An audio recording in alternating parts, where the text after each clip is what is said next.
Hello guys, welcome back to my YouTube channel. Thank you for tuning in. Please do not forget to like, share and subscribe.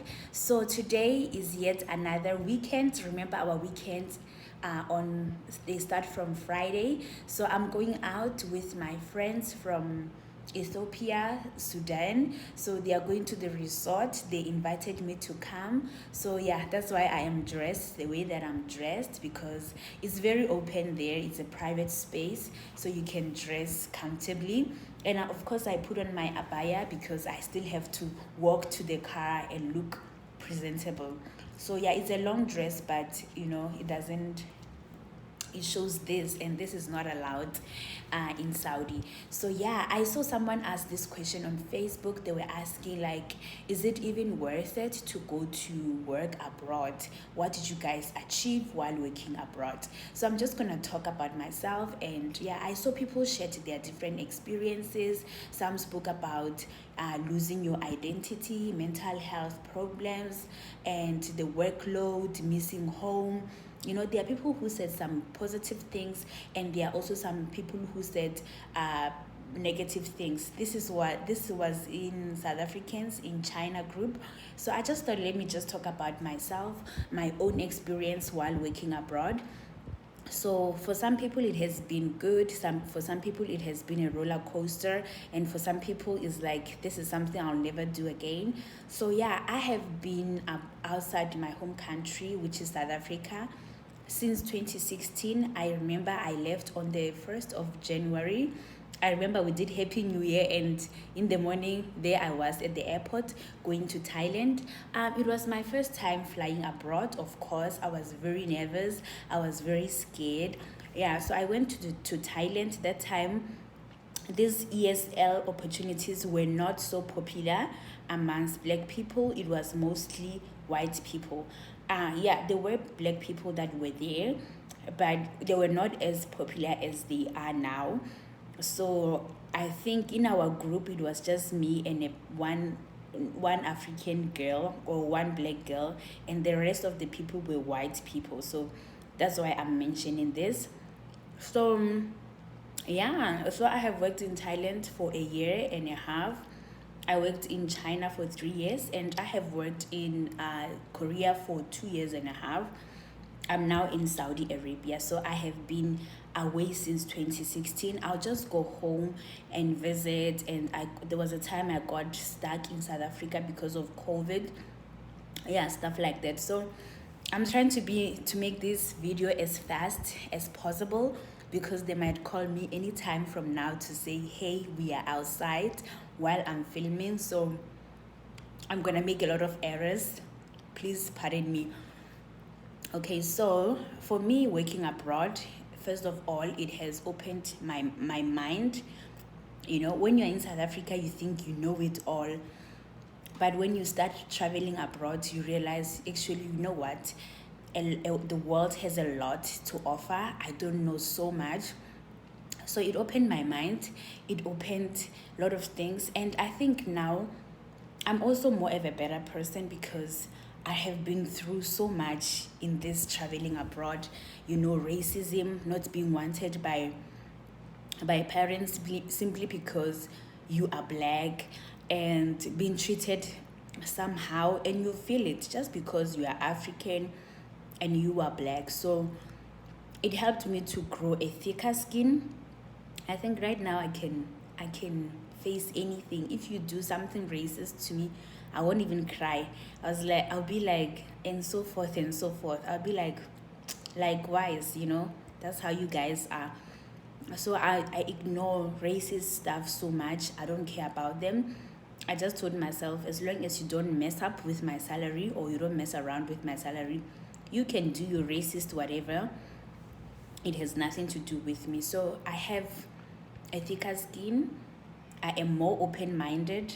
I know a lot. I am very much aware of different cultures and different ways of doing things. And some of the culture traits I have adopted because I feel like they are good.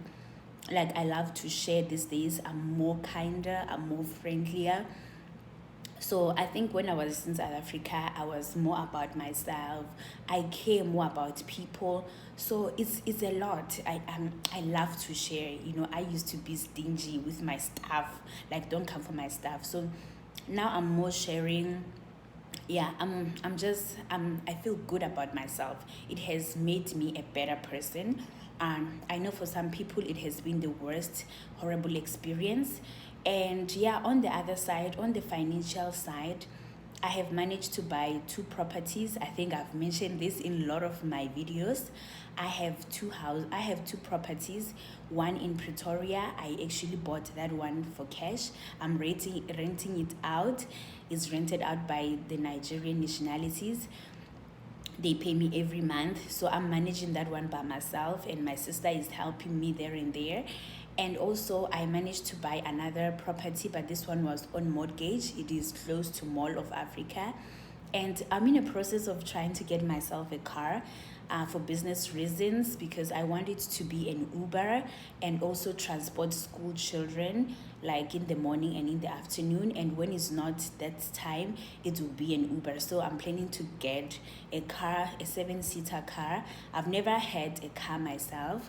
I do have a driver's license, but because I've been traveling all my life, I never had an opportunity to actually purchase a car for myself. So yeah, these are some of the achievements that have obtained while I'm abroad. I got my TEFL certificate, I got my PGCE. That's how I even managed to come and teach in Saudi Arabia. You know, I did online teaching training, and that's how I also landed some online teaching jobs. And I've got another interview tomorrow with Thailand for an online teaching job. And I am very grateful. Now I'm investing heavily in, not heavily, but I am investing in cryptocurrency, because I do feel like crypto is the future. And yeah, I've been also investing in easy equities, but now the economy is doing so bad, so I stopped for a little bit.